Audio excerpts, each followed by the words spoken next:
It's well into the night by the time we pull into the gravel parking lot. Sure enough, Auntie's teal hatchback Jeep is parked by the side of the building. Daxton squints at it, then points. I asked for a bumper sticker. Really? The aunt? The aunt knows Ad Astra? Well, she's older? Oh yeah, she is older. It wasn't a popular show before.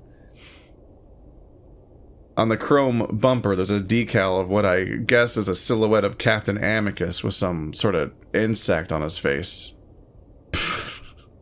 Like a face hugger or something. In golden spacey font it reads,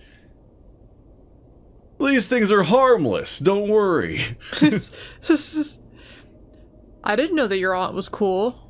She's not. I grumble idly, my mind racing as I try to think of a distraction to keep everyone else outside. The fact that Amicus is just Zap Brannigan in this universe is very funny. Everyone but Carl and I are already getting out of the van. The Ram gives me a nervous look before nodding at me and speaking up. Dudes, wait a second. What? Leo's tone is curt as he looks back at the Ram, who's sluggishly pulling himself outside. I feel like I'm gonna be sick. Now? It's all that freeze-dried ice cream. It's so shitty. I can't handle it. Is he trying to help us cover? Yeah. Because Carl knows. He knows. Yeah. Carl's beginning to make retching noises, and Jenna quickly covers her ears. Oh god, Carl. Ugh, please don't throw up in my van, yeah? Guys? Carl continues to make some of the most visceral, gut-wrenching, irping sounds I've ever heard. They practically sound wet. Guys! I turn and see what TJ's trying to get our attention for. A whole bunch of cars are driving down the road in our direction, like a convoy. I recognize the one in front. It's Mark in his SUV. Mark.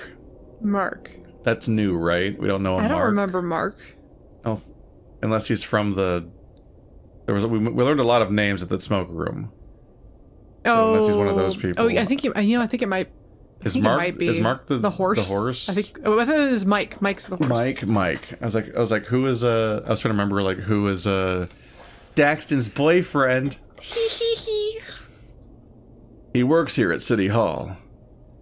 They start to pull into the parking lot, quickly filling up to the point where folks are starting to park on the road. Well, there's gonna be a lot of witnesses for Chase now. Mm-hmm. What's going on? Here's my chance. That's Mark. Maybe he'll have some answers. I need to head inside real quick. I'll be right back. Completely unsuspiciously. Maybe that guy's probably has all the answers to all of our questions. We should really talk to him. Not me though. I gotta go real quick. I forgot my Gatorade. What could happen in City? What could be in City Hall?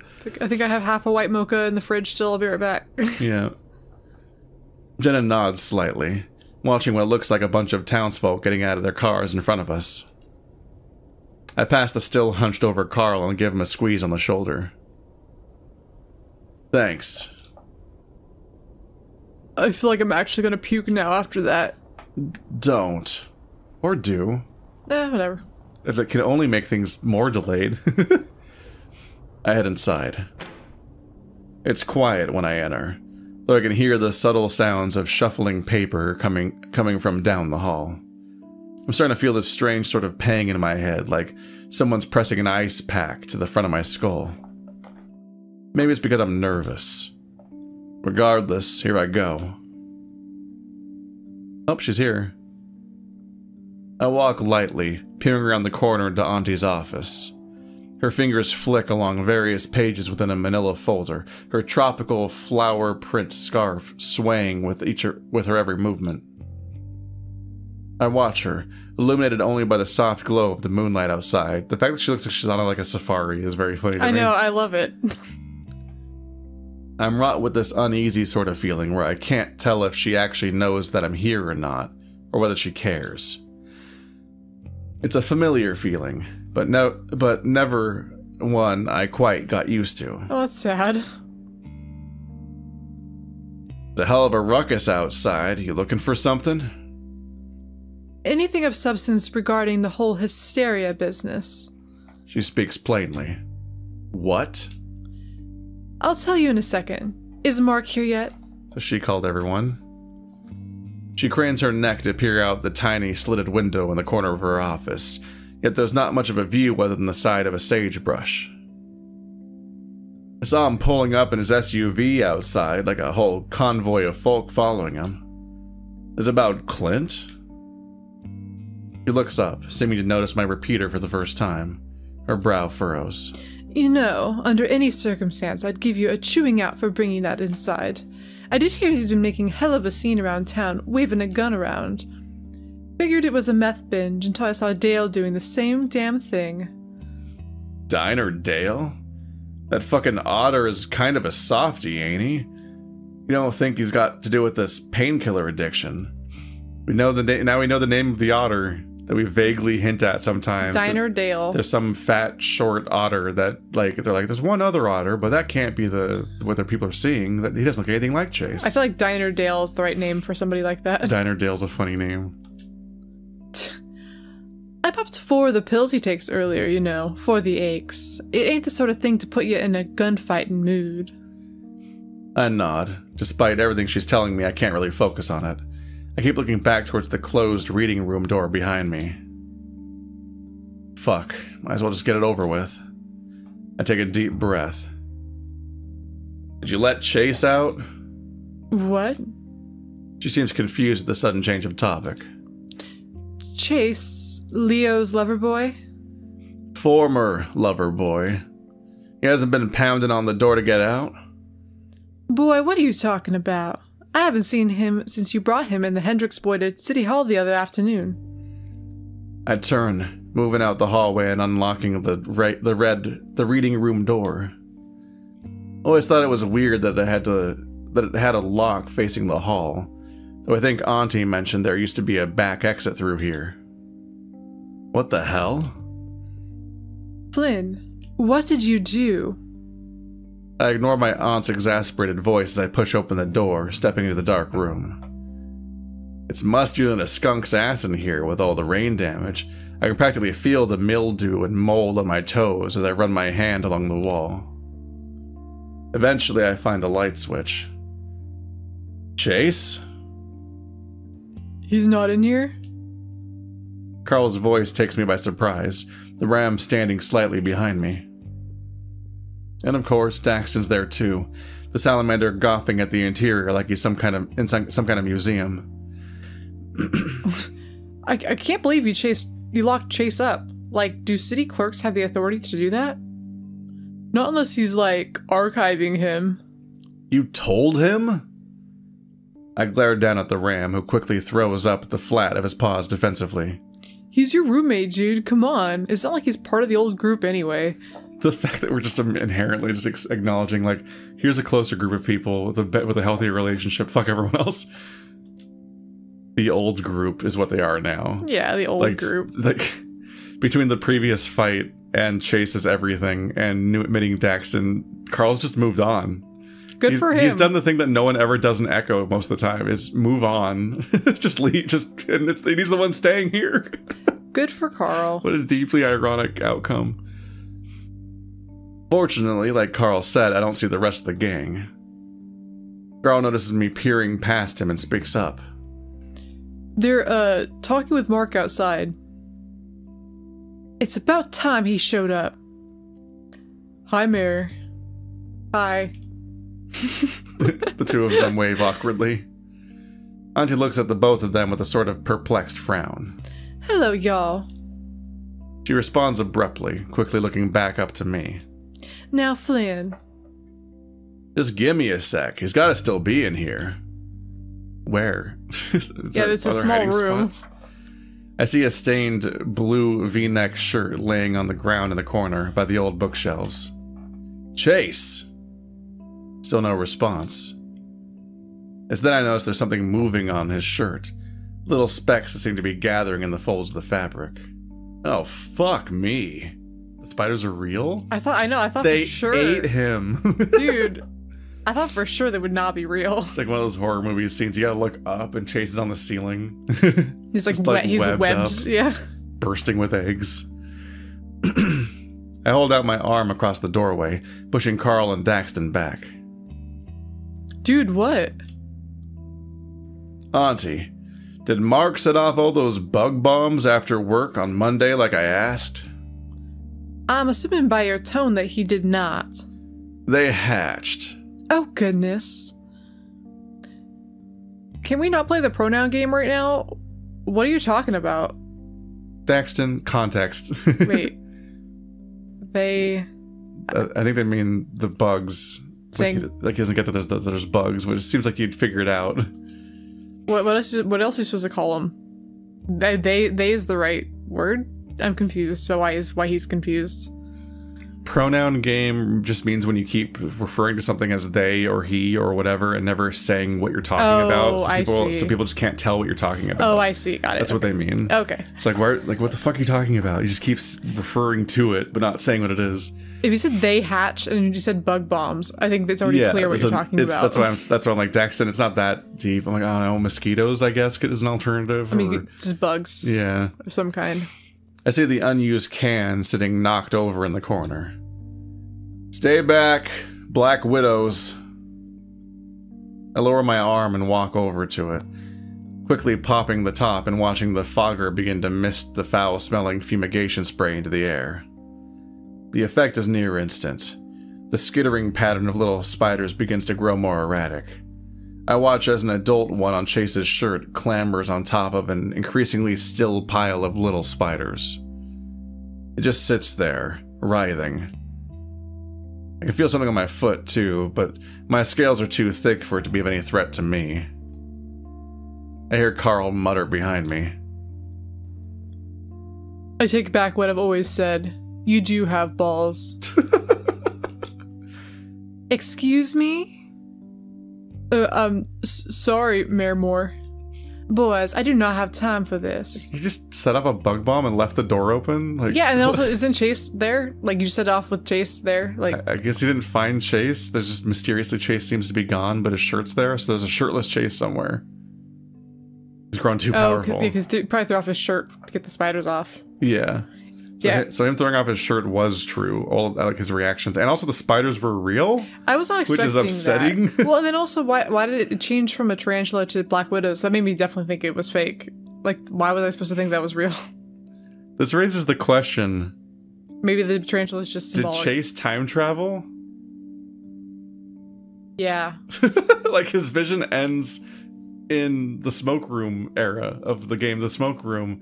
And the rest of that was real. And then we haven't seen him since then. The tarantulas and the shirt coming off were real, and he's not there anymore in a locked room. Oh. Did he time travel? Yeah. Did he actually go back in time? That wasn't just a weird Sam memory? The secret to time traveling, guys, is to get bit by a fuck ton of Black Widows. So many Black Widows. You need more Black Widow venom than blood, and then you time travel, and then die. You can die in the past. You die at a different time. If you die in the past, you die for real. It could be the future. Could be the future. You could be the future. Time wraps back around to Cowboys. It's actually Professor Tibbets, but he's got like Geordie LaForge's visor from Star Trek. Like great grandson. It's Geordie LaForge, Professor Tibbets. Still a professor again, though. It's very stupid. This is very stupid. As I look past the shelves, I see a big lump of fur curled up in the corner under one of the old metal desks. Oh, fuck. Oh, fuck. So he didn't time travel. We were wrong. I mean, it was easier to accept the idea that Chase time traveled than that he was somehow not seen in this room and Flynn just set off a bug bomb without finishing searching for the person he locked in here. Gonna have to dock some points from Flynn's card today. Like, what the fuck? Yeah, he's a little scattered right now. I dash over, grabbing at the otter's scruff and yanking his ass out of there. He's surprisingly light, and I realize I've never picked him up before. Oh, damn. Is he okay? Water. Give me water. There's some in the mini fridge. I'll get it. He's also, like, naked, isn't he? Yeah. As I pull him into better light, he looks like absolute shit. Which doesn't really stand out, because that's how I've described every character for the last, like, 4 hours. His lips are chapped bloody, and the whites of his eyes are bloodshot. There's also dribbles of vomit on the floor, which I have the misfortune of stepping in. You didn't smell the vomit? Dude, this well, it does smell musty. Yeah, but I'm struggling with the idea that Flynn didn't notice Chase in the room. Vomit and spiders, fucking great. My favorite combination. Vomit and spiders. That's the name of your autobiography. Vomit and spiders. A Stephanie story. Chase, wake the fuck up. I give his face a hard slap. Carl winces. The otter wheezes raspily, letting out a kind of low moan. Man, he's terrified of spiders. I know. Karma, right? The ram speaks up in an uneasy tone, visibly uncomfortable at seeing Chase like this. Yeah, maybe. Next thing I know, Auntie's handing me a bottle of water. I bring it to his lips. Drink, you stupid idiot. Oh, it's beautiful. Got away with words. If this was a prank of yours, it ain't a real gut buster, Flynn. Move over, you're gonna drown him. He's an otter, ma'am. You can still drown an otter. I know. We know that for a fact. Yeah. That is true. I feel a weird tingle in the back of neck. Back of neck. Yeah. Reluctantly, I step aside. I look at Chase, and part of me hopes he never wakes up. And I feel sick. Why is he just in his britches? Britches. I blink, glancing down and getting an eyeful of Chase's briefs. You didn't undress him before you shoved him in there, right? Or was that a part of it? Jeez, fuck, no, God, no. I didn't do that. Daxton gives me a dubious look before shifting his concerned gaze back to the otter. Auntie, meanwhile, is propping his head up on a couple office chair cushions, quietly urging the otter to drink as she wets his lips. They part for a moment, and Chase complies enough to get a swallow down. Again, part of me breathes a sigh of relief, while the other half seems to be filled with a sort of angry dread. Don't wake up. Daxton crouches down beside him, pulling back some of the fur around his collarbone and showing the swelling red skin underneath. Must have been where he got bit. And of course, 911 ain't working. Carl chuckles nervously. I guess it's too late to suck the venom out, right? You know that doesn't actually work. It's just dumb old westerns that make people believe that crap. Well, I had a great-grandpa, or great-great-grandpa, who died of a spider bite. I mean, I think it was a tarantula or something. No. Yeah, see? Daxton's right. Yeah. Tarantulas ain't that venomous. He was old as hell, and there might have been, like, a fuckload of them. I don't know. Just gets covered in a horde of tarantulas, and then just, like, then they scatter, and there's just nothing left. That's what I was gonna... It just disintegrates. Like, the Black Widow, like... He got like covered in them. I mean, granted, they're babies. They shouldn't be able to bite him at all. But I was gonna say before there was like a million, I was gonna be like, you know, like if you get bit by a Black Widow, you're not likely to die at all. Yeah. Unless you're like a small child. There's both babies and non-babies, and there's also like just a lot of them. If you're like an immunocompromised, like a very old person with bad health, or like a baby. Or a baby or a dog. It's a huge loser. You could die if you got bit by a Black Widow. But in general, it's not likely that you would die at all. Chunters have a significant elemental disadvantage to spider bites. Said Chunters have a strong elemental disadvantage to spider bites. Chunter? Yeah. Boys, this is a real reassuring talk, but could one of y'all get me one of them first aid kits from the bathroom? It's just around the corner. Daxton stands up again and nods, heading off. Chase's eyes are fluttering a bit now. Maybe he's having a seizure, or dreaming something real crazy. I can't tell. The salamander returns, clutching the thick metal case that looks like it's from the 90s. Auntie takes it, opening it up and grabbing what she needs, like she's done this 100 times before. She applies the cold water to a piece of cloth and presses it against the spot near Chase's neck where the bite is. Once it's damp, she takes an old tube of antibiotic cream and squeezes it out, but a quarter of the contents to onto the bite spot, then lathers it in. Chase winces, letting out a quiet cry. Stop. His voice is high-pitched and kind of pathetic, like a child's. Stop. Oh, don't whine. You're a big boy. I'd be whining too if I was in his position. It's kind of fitting, like Carl said. Ain't it, though? He looks to me, as if trying to gauge my expression. I'm managing to keep pretty stone-faced despite everything. If he did what y'all are saying he did... I can tell the weird distance Carl and I are keeping from him, despite his sorry state, is unnerving the salamander. Just a couple hours ago, it was all figured we were old friends and such. Chase begins to sit up, and it's like my heart lurches. I get that feeling in my skull again, like brain freeze. No. Oh. No. Oh. Only Carl seems to notice as I clutch my temple. The ram gives me a nervous, concerned look. Okay. Oh. Is Chase dead? I don't know if Chase is dead, but it seems like Sam jumped to Flynn. That's why we're playing as Flynn right now. He's like, fuck this dumb otter with his dumb spider phobia. I think when we clicked find him, we jumped to Flynn as Sam, which is why he's getting these reactions. He's got this feeling in his head. Yeah.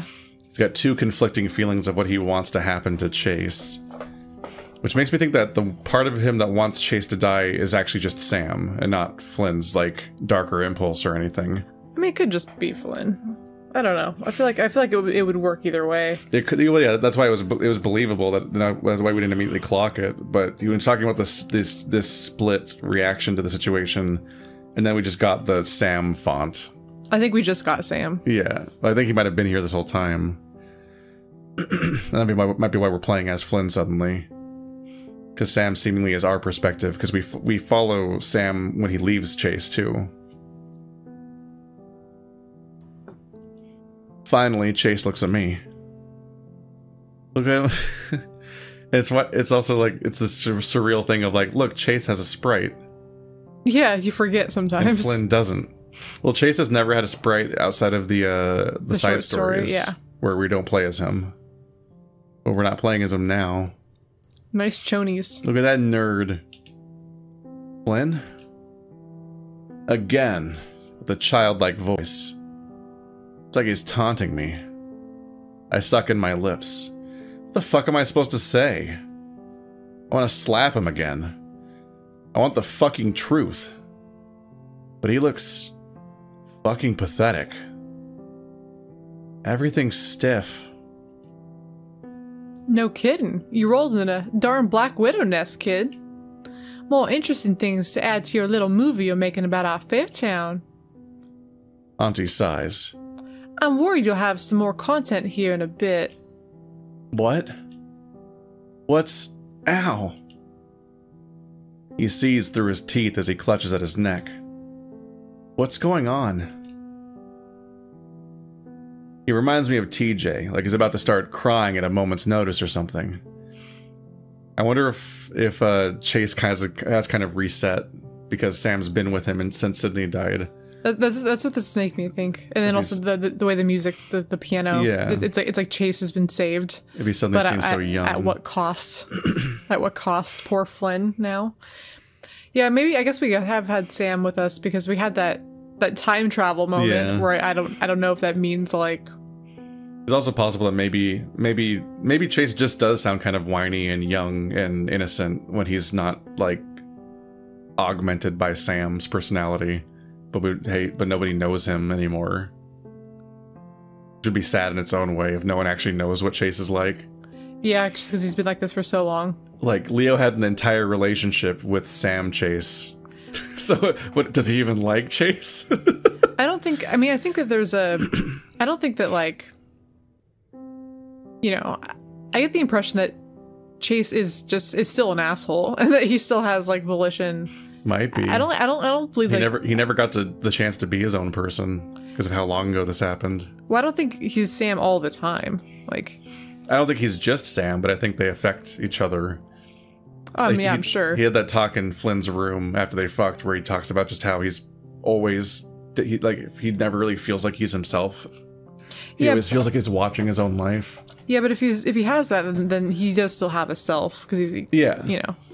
That's why I'm saying augmented. Mm-hmm. I haven't seen him like this in a long time. Carl's gaze shifts to the floor. I feel weird. Are you okay? Everything hurts, but it feels different. It's like this isn't a dream. It's not? I look to Auntie. He's gonna be fine, right?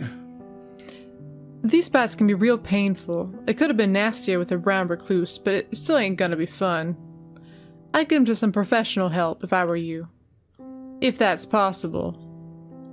I'm not gonna die? Chase peeps up, still clutching at his neck. Unless you're an infant, elderly, or allergic, it's doubtful. See? You're basically being quoted retroactively whenever you finish saying anything about spiders. The otter closes his eyes, letting out a long exhale. Meanwhile, Auntie stands up, heading towards the door. I need to speak with Mark and see what he found. I'll be outside. Thanks. Mm-hmm. As she leaves, I can hear the rumble of engines and hushed murmurs from a small crowd. Then the door shuts and it's quiet again. What's wrong with you, Chase? I try to keep my voice steady, and my vocal cords shrill a bit as they say his name. I practiced for years to get rid of that girly, gay tinge my voice had after puberty, but times like this I can't really hide it. Are you like a fucking sociopath or something? You getting off on this? You're just gonna go home and come, thinking about all the pain you caused? Wow. Oh my god. Jesus. Wow. Okay. Daxton flinches. I can tell he wants to step in Chase's defense. Chase says nothing. I can understand screwing me over, you know? I originally figured he didn't give two shits about Sydney or what happened to him. He just wanted my dick, and that's fine. You followed me back at the river, because that's all you wanted. Leo and the rest of your friends be damned. But fuck, it was so much worse.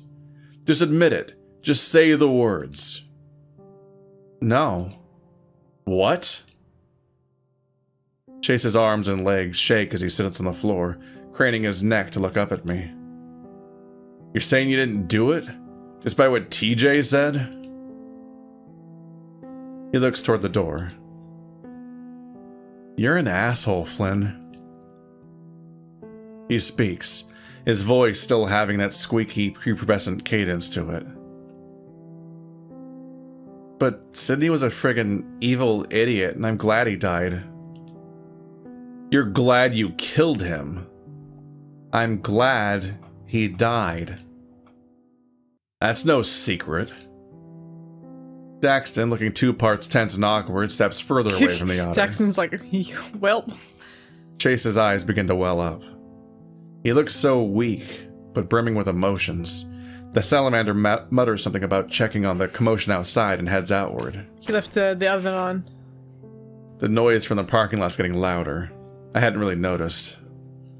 Someone shouts about something, and I hear someone else speaking quickly, trying to calm them. A long silence follows. Carl's like a statue beside the desk, unmoving, not daring to risk drawing attention to himself. Those last 6 months before it happened, it wasn't him anymore. Or at least not fully him. What do you mean? You remember that one time you got Toby that ice cream cone from the corner shop in Peyton? The cactus-themed place that had the agave ice cream. I pause. Such a weirdly specific thing that it takes me a moment to recall. It's also fucking strange hearing Chase call TJ Toby again. He teased him the whole car ride up, and he was upset like usual. Sydney brought him that strawberry waffle cone scoop, the one with the pointy end. He felt guilty, I think, for a while. Toby was talking about Sunday school or something, and Sydney just took the cone and started trying to stab it with the pointed end. It just crushed in on itself, but he wouldn't stop, like he was super into it. Then he just acted like he was scared. Not of getting punished or anything, but like, just in general, you know? I remember that. The shop manager was yelling at him, and he looked terrified. I told him not to worry about the townies. My teenage self thought it was hilarious. Do you remember the moment he decided to do that? The look on his face? It was like a... Chase clutches his neck for some time. Chase clutches at his neck some more, the otter clenching his eyes shut. Thing was in front of him. Chase gesticulates at the front of his head, making a swirling motion before letting both of his arms drop limply to the ground. Jesus. It's like I just woke up from a really long, really bad dream. I haven't been myself in so friggin' long. Out of the corner of my vision, I can see Carl looking at me. That same shit that was happening to Sydney after what happened to you? But fuck. I didn't see you do any of that shit until this week. I don't know, I just had bad dreams at first. Sometimes I'd see the stuff from the dreams in the real world. I kind of just numbed myself to it. And Leo helped me keep my mind off things, I guess. He looks over to Carl. Then we went to college, and it wasn't so bad. I stopped taking my medication, and things felt a little better, I guess. Not great. I was still all hollow, but at least I wasn't seeing the demented crap at the end of my bed anymore. Chase takes a drink of his water bottle, cringing at the pain from each gulp. I don't know what to say. I was beginning to think I was going nuts, like I was seeing shit that wasn't real, but hearing him talk about it out loud. Just like Sydney, that weird look he'd had before looking upset, or scared, or doing something some real heinous shit. And Chase was doing it while ordering fucking brunch. I'm sorry. Something's wrong with me. Or was. I don't know. Guess, we can add that to the checklist of things to ask your aunt about. Chase begins to stand up groggily. What? The front door is pushed open, Jenna standing in the doorway. Well now, this has been a lot. We've met Chase in a way. I don't know why people would say to not do this one last. It seems like the one you have to do last. This is wild to end on, yeah. Like this is the perspective change, suddenly having a different Chase. This is a lot. Okay. I feel bad for Flynn. I'm worried about Flynn. This is bad for everyone.